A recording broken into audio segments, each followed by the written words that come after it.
Hello बच्चों, आवाज आ रही है? हेलो, चलिए। तो देखिए, लास्ट क्लास में हमने डिस्कशन किया था क्लासिफिकेशन ऑफ मैटर केमिक on the basis of chemical या केमिकल क्लासिफिकेशन ऑफ मैटर, जो बेस्ड था प्योरिटी पर। और फिर हमने आपको बताया था प्योर मैटर आपका दो टाइप का था, एलिमेंट और कंपाउंड, और इम्प्योर मैटर आपका एक टाइप का था, मिक्सचर।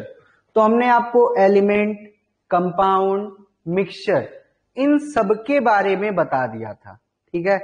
अब हमने आपको जब पढ़ाया था तो ये चीज नहीं बताया था एलिमेंट को क्लासिफाई कैसे किया जाता है। एक्चुअली क्या था, एलिमेंट को जब आप क्लासिफाई करते हैं तो वहां पे वैलेंस इलेक्ट्रॉन का रोल होता है, और हमने आपको वैलेंस इलेक्ट्रॉन नहीं बताया था, इसलिए मैंने उसको क्लासिफाई नहीं किया था। तो आज हम जो टॉपिक स्टार्ट कर रहे हैं वो है रिप्रेजेंटेशन ऑफ एलिमेंट। कैसे आप एलिमेंट को रिप्रेजेंट करते हो, फिर आपको मैं इलेक्ट्रॉनिक कॉन्फ़िगरेशन बताऊंगा, फिर आपको मैं एलिमेंट का क्लासिफिकेशन बताऊंगा। तो थोड़ा सा आप कमेंट करिए चीजों को, फिर हम आगे बढ़ें। कितने लोग हैं? चलिए ठीक है, तो फिर हम रिप्रेजेंटेशन ऑफ एलिमेंट स्टार्ट करते हैं। मैंने कहा मान लीजिए सपोज एक एलिमेंट x ऐसे करके लिखा हुआ है, ठीक है। अब जब x आपका एलिमेंट लिखा होता है तो इसके नीचे एक नंबर लिखा होता है, उसको मैंने z सपोज किया, और इसके ऊपर साइड में या तो लेफ्ट साइड में या राइट साइड में ऐसे एक नंबर लिखा होता है,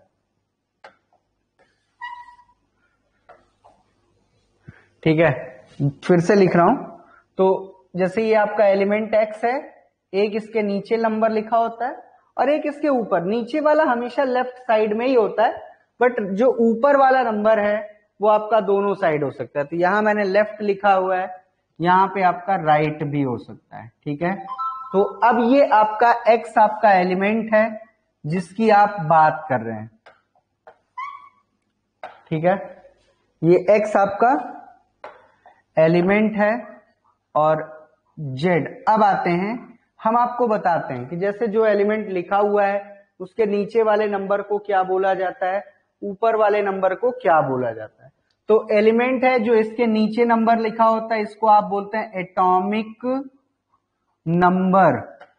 जो आपका एलिमेंट के नीचे नंबर लिखा होता है इसको आप बोलते हैं एटॉमिक नंबर। जो ऊपर होता है इसी को आप बोलते हैं एटॉमिक मास। एटॉमिक मास जो ऊपर वाला होगा इसका 3 नाम होता है, एटॉमिक मास। गुड इवनिंग बेटा, समझ पा रहे हैं इन चीजों को? इसी को बोलते हैं एटॉमिक मास, इसी को बोलते हैं एटॉमिक वेट, या इसी को बोला जाता है मास नंबर, ठीक है। तो आज हम लोग डिस्कशन कर रहे हैं कैसे एलिमेंट को आप रिप्रेजेंट करते हो। तो मैंने कहा ये आपका x एक एलिमेंट है, एक इसके नीचे नंबर लिखा हुआ है, एक इसके ऊपर नंबर लिखा है। तो जो नीचे वाला नंबर होता है उसको आप एटॉमिक नंबर बोलते हैं, जो ऊपर वाला नंबर होता है उसको आप एटॉमिक मास बोलते हो, एटॉमिक वेट बोलते हो, या मास नंबर बोलते हैं, ठीक है।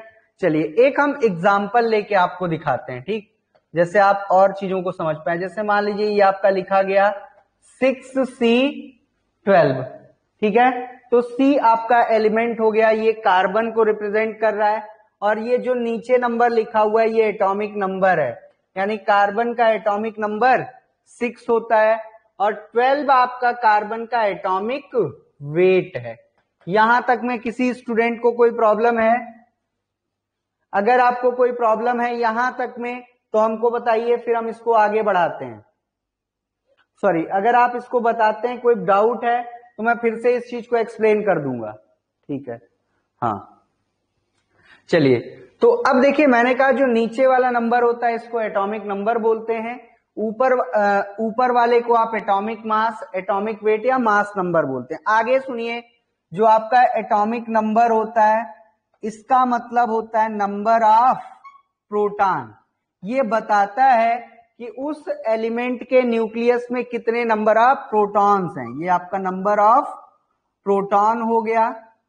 और ये जो आपका एटॉमिक मास है ये बताता है sum of number of proton plus number of neutron. हम यहां पर P फॉर प्रोटॉन लिख रहे हैं और N फॉर न्यूट्रॉन लिख रहे हैं। फिर से देख लीजिए, जो आपका एटॉमिक नंबर है वो नंबर ऑफ प्रोटॉन को रिप्रेजेंट करता है, और जो एटॉमिक मास, एटॉमिक वेट या मास नंबर है वो प्रोटॉन प्लस न्यूट्रॉन को, यानी प्रोटॉन और न्यूट्रॉन के सम को बताता है। अच्छा, यहां तक मैंने कराया, कोई आपको डाउट आ रहा हो तो मैं थोड़ा एक चीज बता देता हूं कि जो आपका एटम होता है उसमें 3 पार्टिकल होते हैं, इलेक्ट्रॉन, प्रोटॉन और न्यूट्रॉन। और इलेक्ट्रॉन को E से रिप्रेजेंट करते हैं, प्रोटॉन को P से, न्यूट्रॉन को N से। तो यहां तक में अगर आपको कोई डाउट नहीं है तो मैं थोड़ा सा इसको आगे बढ़ाऊंगा। एक आप इसको नोट कर लीजिए यहां तक, फिर हम आगे इसको बढ़ाएंगे। Number of proton, number of neutron, थोड़ा सा डेरिवेशन कराना है। नोट कर लीजिए बेटा, फिर हम आगे बढ़ाएं।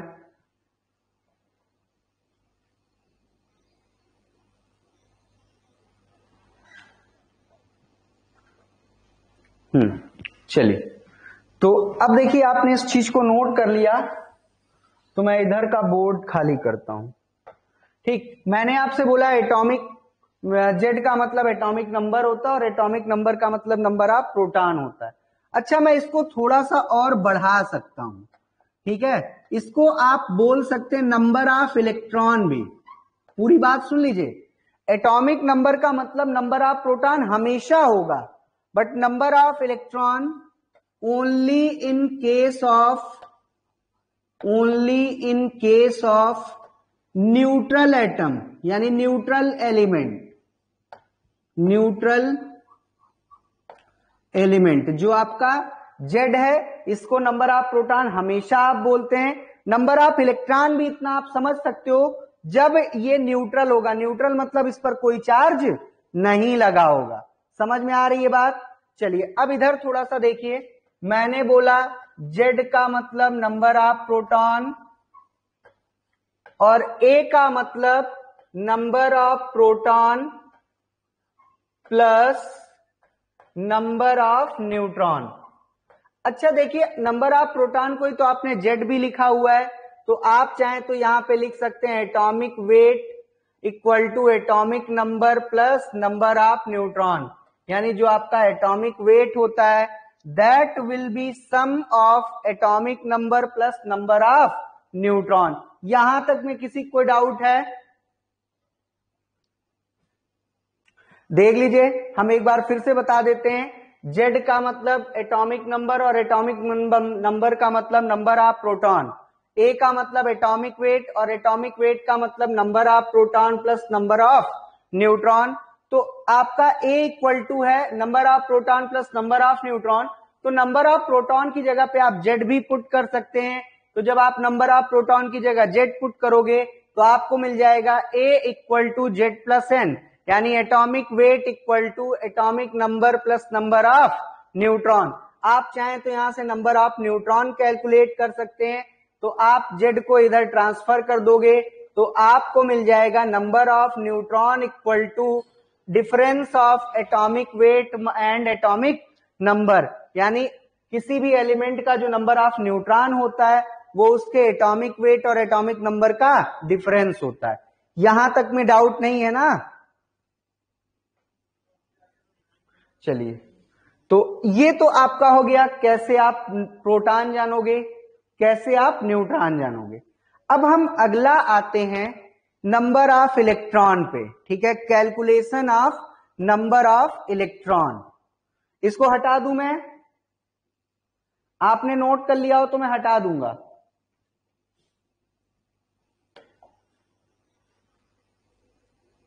हाँ, चलिए, तो ये आपने प्रोटॉन कैलकुलेट कर लिया, न्यूट्रॉन कैलकुलेट कर लिया। अब हम नंबर ऑफ इलेक्ट्रॉन पे बात करते हैं। तो यहां से हो गया calculation of number of electrons, यानी कैसे किसी भी एलिमेंट के आप नंबर ऑफ इलेक्ट्रॉन को कैलकुलेट करते हो। तो जब आप नंबर ऑफ इलेक्ट्रॉन कैलकुलेट करते हो तो इसके लिए आप एलिमेंट को दो ग्रुप में डिवाइड करोगे। एक आपका होगा न्यूट्रल न्यूट्रल, और एक होता है आयन। फिर से सुन लीजिए, इलेक्ट्रॉन के कैलकुलेशन के लिए आपने एलिमेंट को दो ग्रुप में डिवाइड किया, न्यूट्रल और आयन।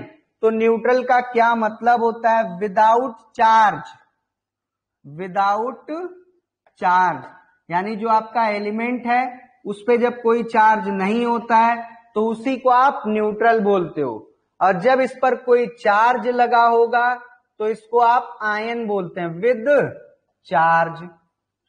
तो अभी मैंने आपको जब पढ़ाया था तो मैंने कहा था न्यूट्रल एलिमेंट के केस में जो आपका नंबर ऑफ इलेक्ट्रॉन होगा, number of electron in case of neutral element is equal to atomic number. कोई भी अगर न्यूट्रल स्पीसीज है तो जिसका नंबर ऑफ इलेक्ट्रॉन होगा वो एटॉमिक नंबर के बराबर होगा। अब आते हैं आयन में, तो देखिए आयन जो होता है वो दो टाइप का होता है, एक आपका प्लस वाला आयन और एक आपका माइनस वाला आयन। ये भाई YUP इसका क्या मतलब है भाई रंजीत जी? हाँ चलिए, तो एक आपका प्लस वाला आयन और एक माइनस वाला आयन। प्लस वाले आयन को आप कैटायन बोलते हैं, माइनस वाले आयन को एनायन बोलते हैं। तो जो आपका आयन होगा वो दो टाइप का हो जाएगा, एक होगा कैटायन और एक आपका हो जाएगा एनायन। चलिए, अब जो आपका कैटायन में नंबर ऑफ इलेक्ट्रॉन होगा वो आपका इक्वल होता है atomic number minus positive charge,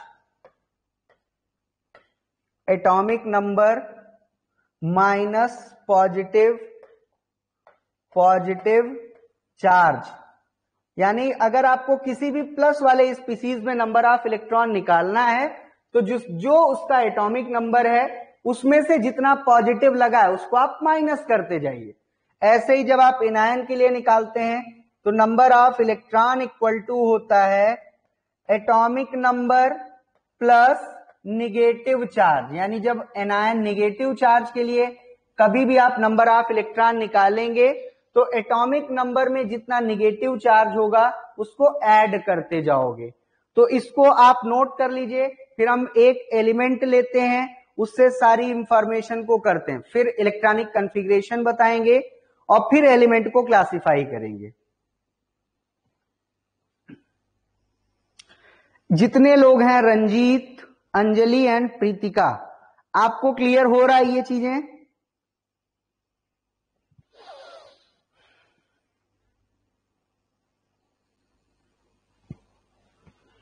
अच्छा, सौरभ मिश्रा आप भी हैं, गुड, नोट हो गया। चलिए,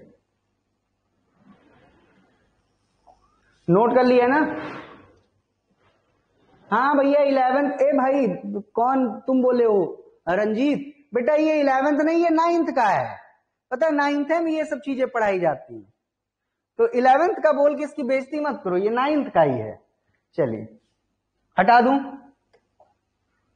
अब आते हैं कुछ एग्जाम्पल करते हैं। हाँ चलिए, ऐसे लिखा गया calculate number of proton, neutron and electrons in following. मैं आपको स्पीसीज लिख रहा हूं, वहां पे आपको नंबर ऑफ प्रोटॉन, न्यूट्रॉन और इलेक्ट्रॉन बताना है। जैसे पहला लिखा गया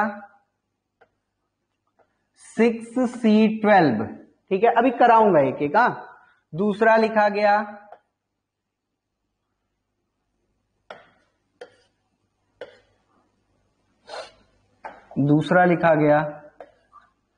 7N3-14, ठीक है, ये 3 माइनस चार्ज बता रहा है।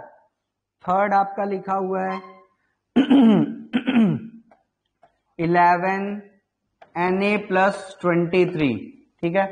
तो अब ये आपकी 3 स्पीसीज दी गई, अब आपको बताना है। चलिए, तो हम यहाँ पे एक एक का सलूशन देते हैं आपको। पहले आते हैं 6C12, तो देखिए 6 आपका एटॉमिक नंबर हो गया, एटॉमिक नंबर, और मैंने बोला एटॉमिक नंबर का हमेशा से मतलब नंबर ऑफ प्रोटॉन होता है। चाहे सुनिए एक बात, चार्ज लगने से, ये की बात है, चार्ज लगने से हमेशा इलेक्ट्रॉन की, चार्ज लगने से कभी प्रोटॉन और न्यूट्रॉन की वैल्यू में चेंज नहीं आएगा। तो चाहे प्लस हो, माइनस हो, न्यूट्रल हो, एटॉमिक नंबर का हमेशा मतलब नंबर ऑफ प्रोटॉन ही होगा। वो चेंजिंग सिर्फ इलेक्ट्रॉन के लिए है। तो ये 6 लिखा है, 6 आपका एटॉमिक नंबर हो गया, और एटॉमिक नंबर का मतलब नंबर ऑफ प्रोटॉन हो गया। मैंने कहा कि जब ये न्यूट्रल होगा यानी चार्ज नहीं लगा होगा तो एटॉमिक नंबर ऑफ इलेक्ट्रॉन को भी बताएगा, यानी 6 ही क्या है, तो इसमें आपका प्रोटॉन हो गया 6, इलेक्ट्रॉन हो गया 6। अब आते हैं न्यूट्रॉन कैलकुलेट करने पे। तो मैंने आपको न्यूट्रॉन कैलकुलेट करने का मेथड बताया था। मैंने कहा था number of neutron equal to atomic number atomic weight minus atomic number, और एटॉमिक वेट है 12, ऊपर वाले को वेट बोलते हैं, नीचे वाले को नंबर। तो ये 12 माइनस 6 यानी आ जाएगा 6। यहां से नंबर ऑफ न्यूट्रॉन भी आपको क्या मिल जाएगा, 6 मिल जाएगा। किसी स्टूडेंट को इस क्वेश्चन में कोई प्रॉब्लम है? ये आपका सॉल्यूशन फर्स्ट है। हाँ, एक एक नोट करिए।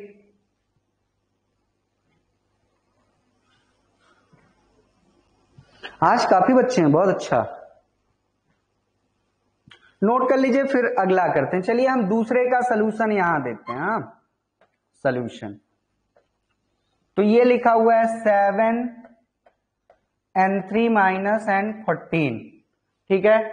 तो अब हमने कहा चार्ज लगने से एटॉमिक नंबर एटॉमिक वेट पे कोई इफेक्ट नहीं पड़ता है, तो ये 7 इसका एटॉमिक नंबर हो गया, और 7 ही हो गया प्रोटॉन, यानी नाइट्रोजन में नंबर ऑफ प्रोटॉन कितना हो गया, 7।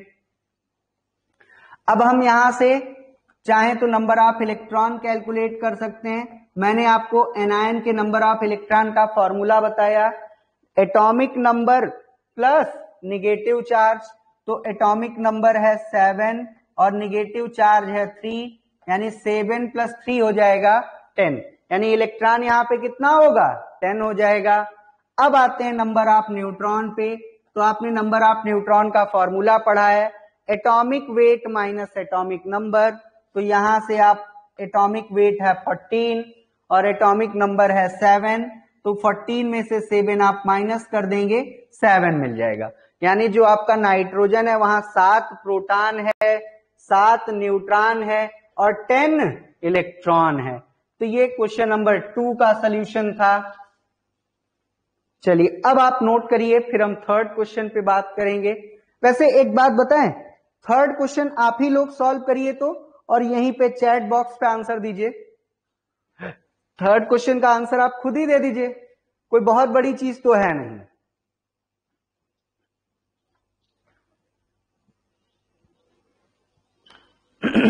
कर लेंगे ना, तो आप आंसर दीजिए,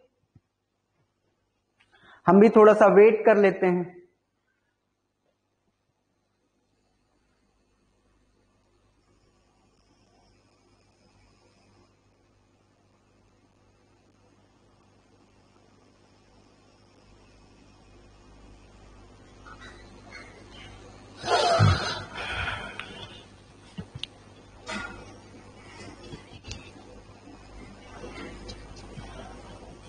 ये अंजलि का आंसर आया है और आंसर इज एब्सोल्युटली राइट, ठीक है। और लोग भी ऐसे ही आप अपना आंसर भेजिए। जब हम लोग लाइव ही क्लास कर रहे हैं तो फिर आप लाइव वाला ही एक्सप्रेशन दीजिए, इधर आंसर दीजिए। शौर्या त्रिपाठी, प्रोटॉन 11। बेटा न्यूट्रॉन और इलेक्ट्रॉन भी बताइए। Sandeep Yadav, proton 11, electron 10, number of neutron 12। Shaurya electron 10, good. Ranjeet आपका भी सही है, जो भी है अपना आप कर लीजिए। चलिए तो मैं इसको इरेज कर देता हूं, लगभग आपने कर लिया है, आप इस चीज को समझ गए हैं, तो अब मैं इसको कर देता हूं इरेज। हाँ तो ये तो आपका हो गया कि आप कैसे नंबर ऑफ इलेक्ट्रॉन कैलकुलेट करते हो। अब हम थोड़ा सा आपको एटम के बारे में बताएंगे, क्योंकि हमको आगे इलेक्ट्रॉनिक कॉन्फ़िगरेशन करना है। तो मैं आपको थोड़ा सा बताऊंगा एटम के बारे में। अभी हम पूरा एक चैप्टर पढ़ेंगे एटम का। तो देखिए atom is the smallest part of matter which is, या बस इतना ही बोलते हैं, atom is the smallest part of matter, यानी जो आपका एटम है वो स्मॉलेस्ट पार्ट मैटर का है, मैटर का सबसे छोटा पार्ट होता है। अब इसके बाद आते हैं, देखिए आप एटम के स्ट्रक्चर के लिए कई सारे मॉडल्स पढ़ते हैं, हम मॉडल्स भी आपको पढ़ाएंगे, अभी हमारा वो एम नहीं है। तो आपको मैं मॉडल पढ़ाऊंगा, Rutherford atomic theory, Dalton's atomic theory, फिर आपको पढ़ाएंगे हम थॉमसन एटॉमिक थ्योरी और बोर थ्योरी। बट जो कायदे के, जैसे जो आपका थॉमसन और डाल्टन की थ्योरी है उसमें कुछ है नहीं, उन्होंने कायदे का एटम नहीं एक्सप्लेन किया था। जो सही से एटम का एक्सप्लेनेशन है वो एक्सप्लेनेशन आपका दिया था रदरफोर्ड ने। तो मैं आपको रदरफोर्ड के अकॉर्डिंग एटम को डिफाइन करने चल रहा हूं। बेटा समझ में आ रही है बात? जो एटम मैंने लिखा है फिर से मैं एटम से कर दे रहा हूं। अभी मैं एटम टॉपिक नहीं पढ़ा रहा हूं, मैं एलिमेंट को डिफाइन करना है, इलेक्ट्रॉनिक कॉन्फ़िगरेशन बताना है, इसके लिए मैं एटम बता रहा हूं। बाकी एक आध क्लास बाद हम डिटेल्ड एटम पढ़ेंगे, पूरा एटम में क्या क्या होता है वो चीजें पढ़ेंगे। तो फिर से सुन लीजिए, यहां पे डेफिनेशन मैंने बोला, एटम इज द फंडामेंटल और स्मॉलेस्ट पार्टिकल ऑफ मैटर। जो आपका एटम है वो किसी भी मैटर का सबसे छोटा पार्टिकल होता है, ठीक है। बाकी जो आपका एटम है वो डिविजिबल होता है और इट कंटेन्स 3 पार्ट्स, 3 पार्टिकल्स, 3 सब एटॉमिक पार्टिकल्स, इलेक्ट्रॉन, प्रोटॉन और न्यूट्रॉन, ठीक है। चलिए अब हम आगे आते हैं रदरफोर्ड के अकॉर्डिंग। जो आपका रदरफोर्ड ने बताया था, उन्होंने कहा था an atom have 2 parts. Rutherford के अकॉर्डिंग एटम में 2 पार्ट होता है, एक आपका पॉजिटिवली चार्ज्ड न्यूक्लियस और दूसरा आपका negatively charged electron.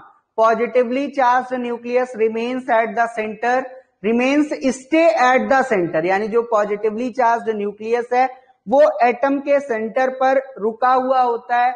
Negatively charged electron revolves around the nucleus in circular path which is called as orbit और which is called as cell। देखिए ये है, हमने कहा कि रदरफोर्ड के अकॉर्डिंग जो आपका एटम है, मैंने ये सर्किल से एटम को दिखाया, तो जो आपका एटम होगा इसके सेंटर में एक बॉडी होता है, इस बॉडी को आप न्यूक्लियस बोलते हैं, ठीक है। जो आपका एटम है उसके सेंटर में एक आपका बॉडी होता है जिसको आप न्यूक्लियस बोलते हैं, और इस न्यूक्लियस के चारों तरफ आपका सर्कुलर ऑर्बिट होता है जहां आपका इलेक्ट्रॉन रिवॉल्व करता है, ठीक है। तो ये जो आपका बॉडी है वो न्यूक्लियस है और जो आपका सर्कुलर पाथ है उसी को आप ऑर्बिट बोलते हैं। अब सुनिए, जो आपका न्यूक्लियस होता है वो पॉजिटिवली चार्ज है और न्यूक्लियस में आपकी 2 चीजें होती हैं, एक आपका प्रोटॉन और एक आपका न्यूट्रॉन। जो आपका सर्कुलर ऑर्बिट है वहां पर इलेक्ट्रॉन रिवॉल्व करता है। क्या ये किसी बच्चे को क्लियर हुआ? हेलो हेलो, हाँ फिर से मैं एक बार रिवाइज कर देता हूं, ये रदरफोर्ड के अकॉर्डिंग बोल रहा हूं। रदरफोर्ड ने बोला था एक एटम में 2 पार्ट्स हैं, पॉजिटिवली चार्ज्ड न्यूक्लियस और negatively charged electron. Positively charged nucleus centre पर होता है, निगेटिवली चार्ज्ड इलेक्ट्रॉन उसके चारों तरफ सर्कुलर पाथ पे रिवॉल्व करता है, जिसको आप ऑर्बिट या सेल बोलते हैं, ठीक है। और जो आपका न्यूक्लियस है वहां 2 पार्टिकल्स होते हैं, एक प्रोटॉन और एक आपका न्यूट्रॉन। प्रोटॉन पर होता है प्लस, न्यूट्रॉन पर कोई चार्ज नहीं होता है। कभी कोई पूछ भी लेता है कि आपका न्यूक्लियस जो है वो पॉजिटिवली चार्ज है, बट न्यूक्लियस में पार्टिकल 2 होते हैं, तो क्यों पॉजिटिवली चार्ज है? तो न्यूक्लियस में जो 2 पार्टिकल हैं उसमें एक का चार्ज प्लस है और एक पर कोई चार्ज नहीं है, तो जब कोई चार्ज नहीं तो हमेशा चार्ज वो पॉजिटिव का ही शो करेगा।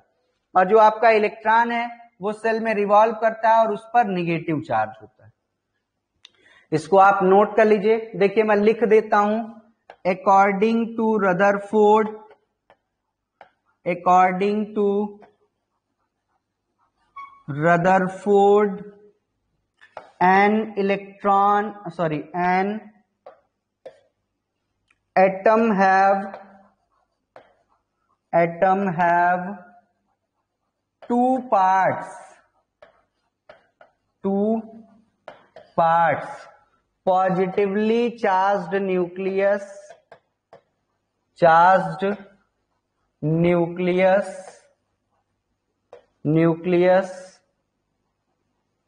present in center,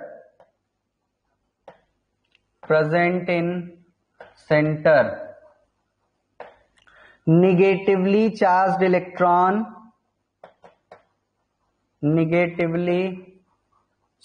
electron, revolves in circular path,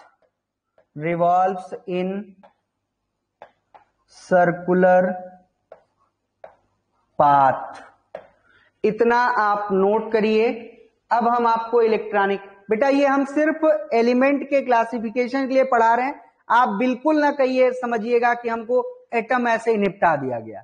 बस आज एलिमेंट का क्लासिफिकेशन करा दें तो एक पूरा टॉपिक खत्म हो जाएगा। फिर अगले क्लास में हम एटम से ही स्टार्ट करेंगे, एटम का ही पूरा डिस्क्रिप्शन करेंगे, ठीक है। चाह नहीं रहा हूं कि कोई टॉपिक पढ़ाओ बीच में स्किप हो जाए, नहीं तो फिर लास्ट में भूल जाता है वो। तो आप इसको नोट कर लीजिए और बिल्कुल भी पैनिक ना होइए कि हम एटम ऐसे ही खत्म कर दे रहे हैं। हम जितना आपके सिलेबस में एटम है उतना एटम पढ़ाएंगे, इसको नोट करिए।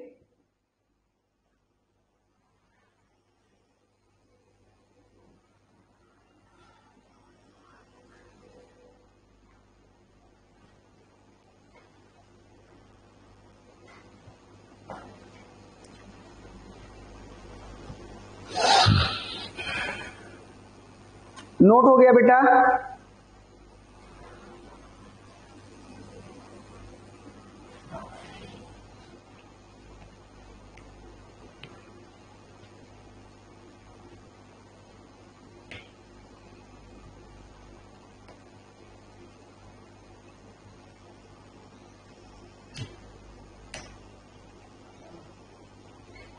ओके, चलिए। अच्छा, अब एक चीज और देखिए यहां पे थोड़ा फिगर में कि न्यूक्लियस आपका एक है लेकिन इलेक्ट्रॉन की कई सारी सेल्स हैं। तो अब इसी से अपना अगला टॉपिक रिलेटेड है, इलेक्ट्रॉनिक कॉन्फ़िगरेशन। इरेज कर देता हूं, इलेक्ट्रॉनिक कॉन्फ़िगरेशन,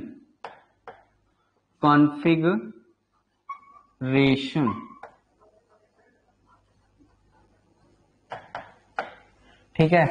तो मैंने लास्ट में आपको दिखाया कि जो आपका न्यूक्लियस है वो तो एक है, लेकिन जो इलेक्ट्रॉन जिस सर्कुलर पाथ में रिवॉल्व करता है, जिसको सेल बोलते हैं, वो कई सारा है। तो उस कई सारे सेल में आप इलेक्ट्रॉन को डिस्ट्रीब्यूट भी करते होंगे। तो किसी भी एटम के डिफरेंट सेल्स में इलेक्ट्रॉन डिस्ट्रीब्यूशन का जो फिनोमिना है, that phenomena is called as electronic configuration. Again I repeat this, process of distribution of electron in different cells of an atom, यानी किसी भी एटम के अलग अलग सेल में इलेक्ट्रॉन डिस्ट्रीब्यूट करने का जो फिनोमिना है, की जो प्रोसेसिंग है, जो प्रक्रिया है, उसी को आप इलेक्ट्रॉनिक कॉन्फ़िगरेशन बोलते हैं। तो यहां पे लिख देता हूं, process of distribution of electron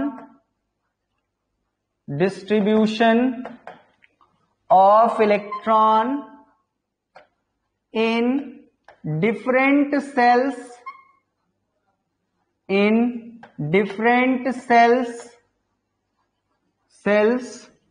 of an atom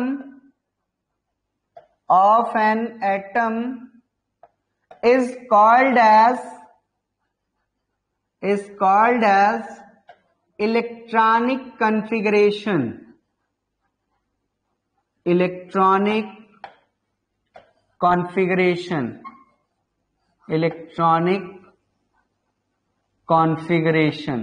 यानी किसी भी एटम के अलग अलग सेल्स में इलेक्ट्रॉन डिस्ट्रीब्यूट करने का, इलेक्ट्रॉन वितरित करने का जो फिनोमिना है, जो प्रक्रिया है, उसी को आप इलेक्ट्रॉनिक कॉन्फ़िगरेशन बोलते हैं।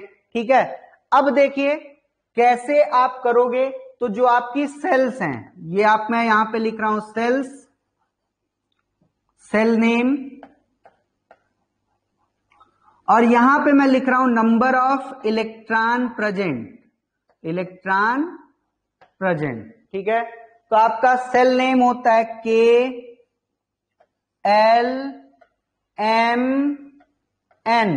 ठीक है, और के की मैक्सिमम, के में मैक्सिमम इलेक्ट्रॉन होता है 2, एल एम में 8, उसके बाद होता है 18, फिर 18 एंड देन 32।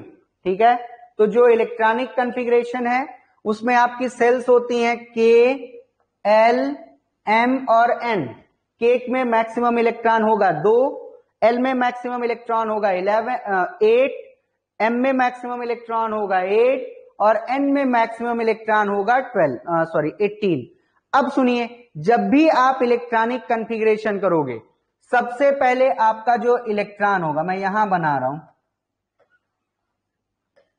जो इलेक्ट्रॉन होगा वो सबसे पहले जाएगा के सेल में। सबसे पहले आप के सेल को भरेंगे।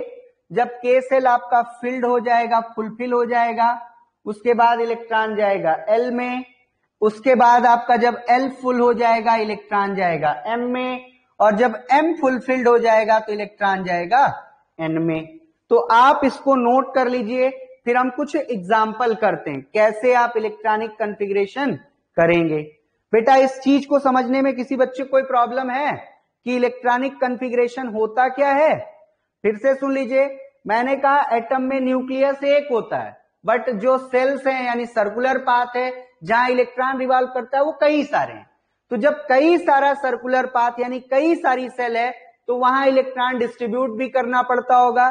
तो कई सारे अलग सेल्स में जो इलेक्ट्रॉन डिस्ट्रीब्यूट करने का फिनोमिना है उसी को आप इलेक्ट्रॉनिक कॉन्फ़िगरेशन बोलते हैं। और हमेशा जो सेल्स का नाम होगा वो के एल एम एन होगा, और के में मैक्सिमम 2 होंगे, एल एम में 8 और एन में 18। जब भी आप इलेक्ट्रॉन डिस्ट्रीब्यूट करेंगे तो सबसे पहले आप के सेल को फिल करोगे, फिर आप एल को करोगे, फिर एम को करोगे, फिर एन को करोगे। अब आप इसको नोट करिए, फिर हम कुछ एग्जाम्पल करते हैं। बेटा किसी बच्चे को लग रहा हो कि मैं इन चीजों को नहीं समझ पाया जो आज का टॉपिक है, तो मैं उसको फिर से रिवाइज करा दूं।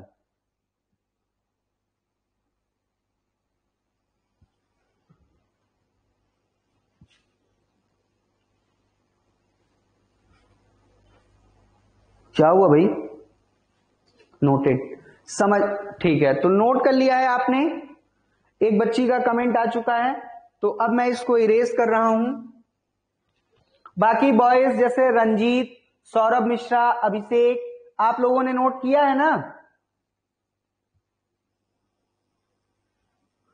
चलिए ठीक है, अब हम पहले इलेक्ट्रॉनिक कॉन्फ़िगरेशन करना स्टार्ट करते हैं। हाँ चलिए, तो जैसे ये आपका लिखा गया 11 सोडियम, ठीक है, तो अब ये न्यूट्रल लिखा हुआ है, तो 11 का मतलब इसका एटॉमिक नंबर है 11, और 11 का मतलब नंबर ऑफ प्रोटॉन है 11, और ये न्यूट्रल है यानी नंबर ऑफ इलेक्ट्रॉन भी 11 होगा। हमेशा डिस्ट्रीब्यूशन इलेक्ट्रॉन का होता है, तो 11 Na लिखा हुआ है यानी सोडियम में कितने इलेक्ट्रॉन हैं? 11 इलेक्ट्रॉन्स हैं। अब आप डिस्ट्रीब्यूट करिए, तो आप पहले सेल का नाम लिखिए, तो ये हो गया के, ये हो गया एल, ये हो गया एम, ये हो गया एन। अब मैंने कहा जब भी आप डिस्ट्रीब्यूट करोगे सबसे पहले इलेक्ट्रॉन के में जाएगा, तो 11 है, पहले 2 इलेक्ट्रॉन गया के में, अब के हो गया फुल। अब बचे कितने इलेक्ट्रॉन? 9। अब आप नेक्स्ट सेल में गए तो उसकी मैक्सिमम पावर है 8, तो 8 इलेक्ट्रॉन चला गया एल में। अब 1 इलेक्ट्रॉन कहां बचा? 1 इलेक्ट्रॉन बचा और वो चला जाएगा एम में। तो जब भी आप डिस्ट्रीब्यूट करोगे पहले के भरोगे, जब के भर जाएगा फिर एल भरोगे, एल भर जाएगा एम भरोगे, एम भर जाएगा एन भरोगे। चलिए एक मैं और करता हूं, जैसे मैंने लिखा 17 क्लोरीन होता है, तो 17 क्लोरीन का मतलब क्लोरीन में कितने इलेक्ट्रॉन्स हैं? 17 है। अब आप कॉन्फ़िगरेशन करिए, तो पहले K में आपका जाएगा 2, फिर L में आएगा 8 और फिर आपका M में हो जाएगा 7। ठीक है। हाँ, अब चलिए, अब हम यहीं पे आपको वैलेंस इलेक्ट्रॉन बताते हैं। ठीक है, तो अब जैसे आपने क्लोरीन का इलेक्ट्रॉनिक कॉन्फ़िगरेशन किया तो 3 सेल में इलेक्ट्रॉन गए, K में, L में और M में। देखिए ड्यूरिंग इलेक्ट्रॉनिक कॉन्फ़िगरेशन जिस सेल में लास्ट इलेक्ट्रॉन जाता है, फिर से सुन लीजिए, इलेक्ट्रॉनिक कॉन्फ़िगरेशन के टाइम जिस सेल में लास्ट इलेक्ट्रॉन जाता है उस सेल को आप वैलेंस सेल बोलते हैं, और electron present in the valence shell are valence electron. तो जब आप बात करते हैं क्लोरीन की, तो लास्ट इलेक्ट्रॉन M में गया, यानी M shell is the valence shell for chlorine. M आपका क्लोरीन का वैलेंस सेल हो गया, और जितने भी इलेक्ट्रॉन्स होते हैं वैलेंस सेल में उसको आप बोलते हैं वैलेंस इलेक्ट्रॉन। तो क्लोरीन के लिए वैलेंस सेल आपका हो गया M और वैलेंस इलेक्ट्रॉन हो गया 7। ठीक है, अंदर वाली जितनी भी सेल्स हैं, 1 है, 2 है, 50 है, उससे मतलब नहीं है। अंदर की जितनी भी सेल्स होती हैं उनको आप बोलते हैं कोर सेल्स, और जो उनका इलेक्ट्रॉन होता है उसको आप बोलते हैं कोर इलेक्ट्रॉन। फिर से सुन लीजिए, आप इलेक्ट्रॉनिक कॉन्फ़िगरेशन करेंगे, जिस सेल में आपका लास्ट इलेक्ट्रॉन, जैसे 17 इलेक्ट्रॉन है तो 17th जिसमें एंट्री करेगा that shell is valence shell, और उसमें जो इलेक्ट्रॉन होगा उस सेल के सारे इलेक्ट्रॉन वैलेंस इलेक्ट्रॉन होंगे। तो जब आपने 17 का इलेक्ट्रॉनिक कॉन्फ़िगरेशन किया तो 17th इलेक्ट्रॉन M सेल में गया, यानी क्लोरीन के लिए वैलेंस सेल कौन हो गया? M सेल हो गया, और इसके वैलेंस सेल में कितने इलेक्ट्रॉन है? 7, यानी वैलेंस इलेक्ट्रॉन कितना हो गया? 7 हो गया। फिर मैंने बोला कि वैलेंस सेल के अंदर जितनी भी सेल्स हैं वो 1 हो सकता है, वो 2 हो सकता है, वो 10 हो सकता है। वैलेंस सेल के अंदर जितनी भी सेल्स होंगी उन सेल्स को आप कोर सेल्स बोलोगे, उनका जो इलेक्ट्रॉन होगा उसको कोर इलेक्ट्रॉन बोलोगे। Is it clear students? I said is it clear?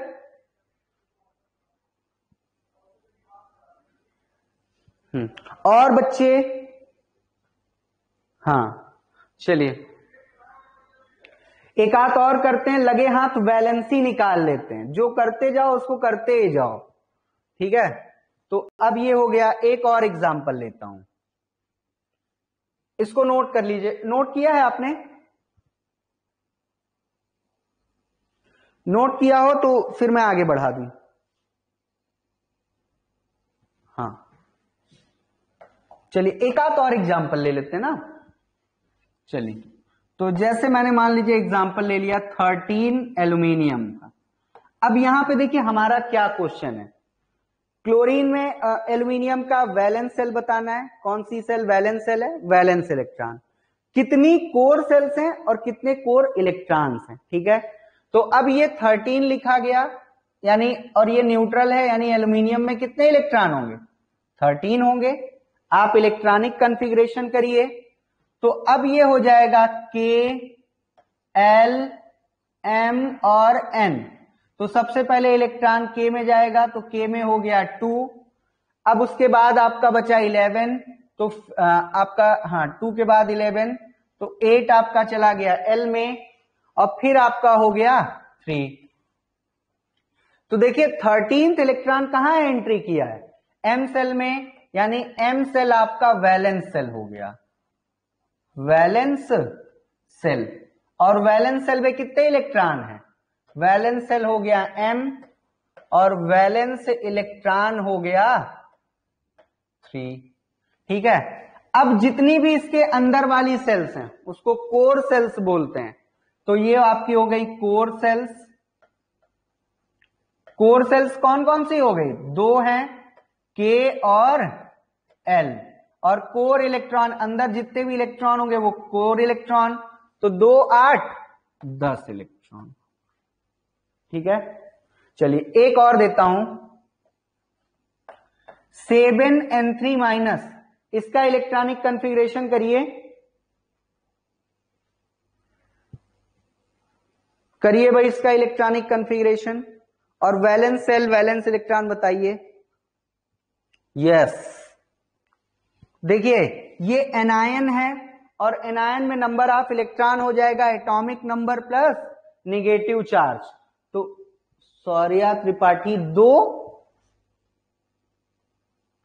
रुक जाओ बेटा, हाँ सही। चलिए ये आपका एनायन है और एनायन में नंबर ऑफ इलेक्ट्रॉन होता है atomic number plus negative charge. तो ये आपका 7 + 3, यानी यहां कितने इलेक्ट्रॉन हो गए? 10 इलेक्ट्रॉन हो गए। ठीक है, अब आप इलेक्ट्रॉनिक कॉन्फ़िगरेशन करिए तो K, L, M और N। तो सबसे पहले इलेक्ट्रॉन जाएगा K में, फिर इलेक्ट्रॉन जाएगा L में, तो 2 हो गया, बचा L। ठीक है, तो अब इसका कोर सेल होगा K और कोर इलेक्ट्रॉन हो जाएगा 2, वैलेंस सेल L और वैलेंस इलेक्ट्रॉन 8 हो जाएगा। Is it clear?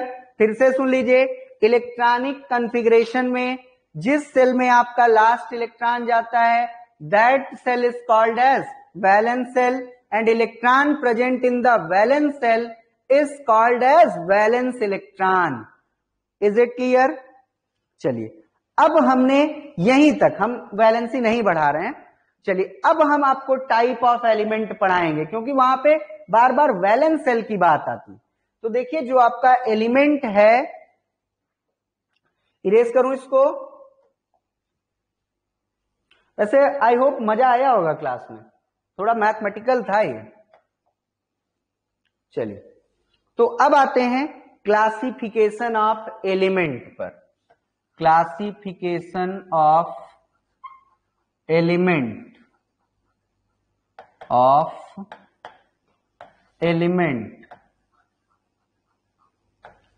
हम एलिमेंट को क्लासिफाई करने जा रहे हैं। ठीक है, तो जैसे आप किसी चीज, अच्छा चलिए धन्यवाद, आप पढ़ते हैं इसीलिए लगता है। चलिए तो आते हैं क्लासिफिकेशन ऑफ एलिमेंट पर। तो देखिए क्लासिफिकेशन, जैसे आप किसी चीज को क्लासिफाई करते हो ना, तो सबसे बड़ी चीज होती है उसका बेसिस क्या है, किस बेस पे कर रहे हो। जैसे आपने केमिकल क्लासिफिकेशन किया तो मैंने बोला उसका बेसिस प्योरिटी है। वैसे ही जब आप क्लासिफिकेशन ऑफ एलिमेंट करते हो तो ये होता है वैलेंस इलेक्ट्रॉन के बेसिस पे, यानी उसके आउटर सेल में कितना इलेक्ट्रॉन है। तो यहां पे लिख देते हैं on the basis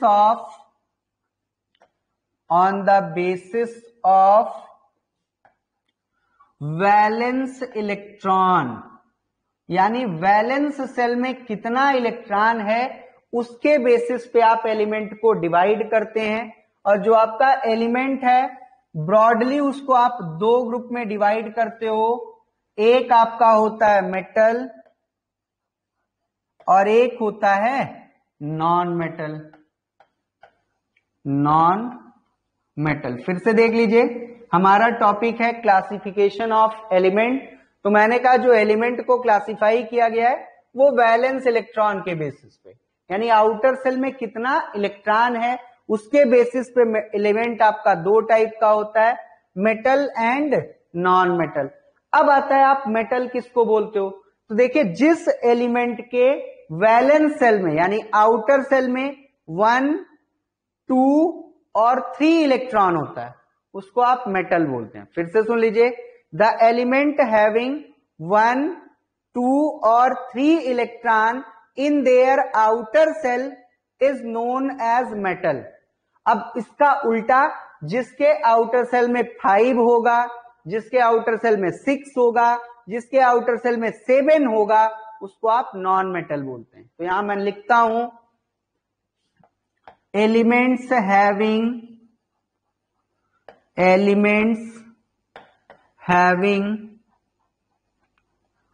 1, 2 and 3 electron in their outer cell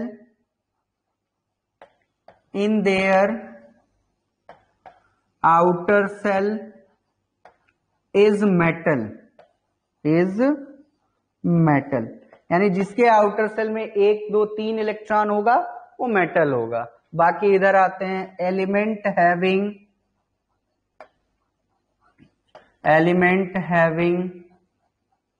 5, 6 and 7 electrons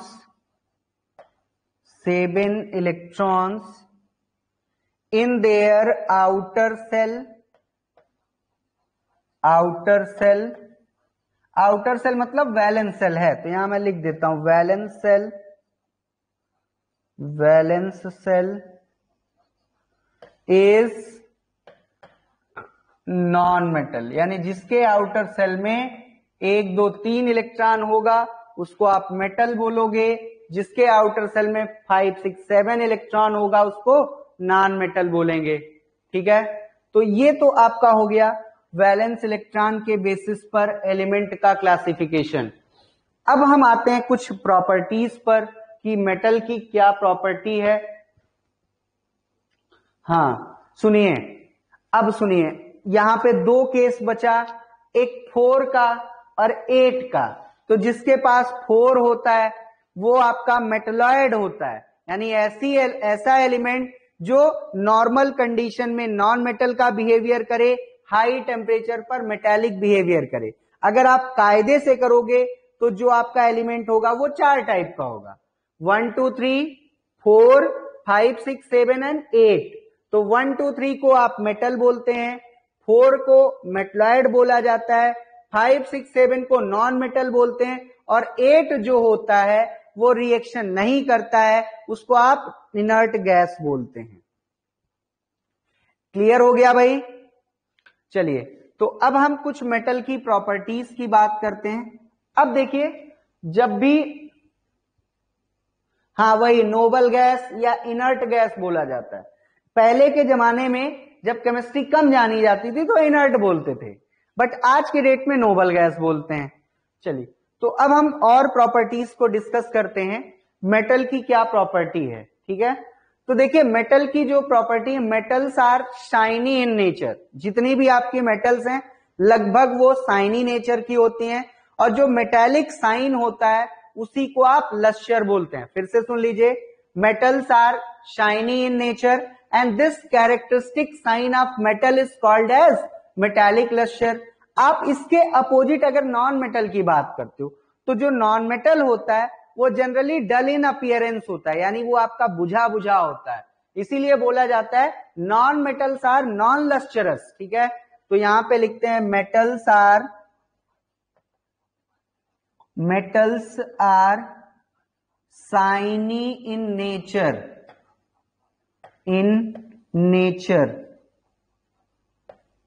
which is called as shiny in nature, which is called as luster,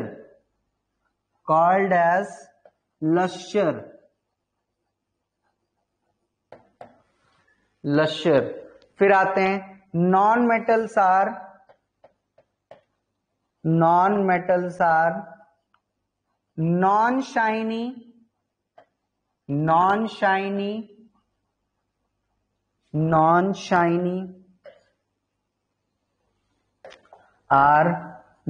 shiny और डल इन appearance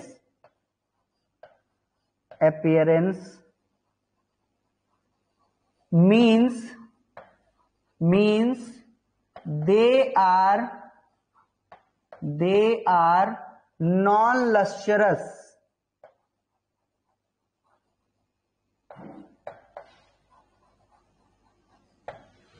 ठीक है, तो ये आज की आपकी क्लास थी।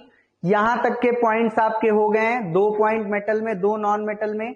अब जब हम कल क्लास स्टार्ट करेंगे तो मैं इसके आगे की प्रॉपर्टीज आपको मेटल नॉन मेटल की पढ़ाऊंगा। ठीक है, आई होप आपको ये चीजें समझ में आई होंगी। आप नोट कर लीजिए, फिर हम लोग क्लास को लीव करते हैं।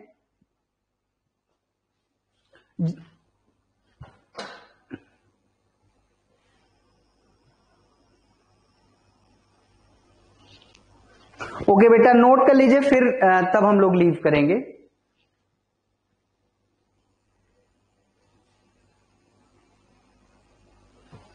इट्स ओके बेटा, पढ़ाना ही अपना काम है ना, आपको जितना बढ़िया समझ में आएगा वही अच्छा है।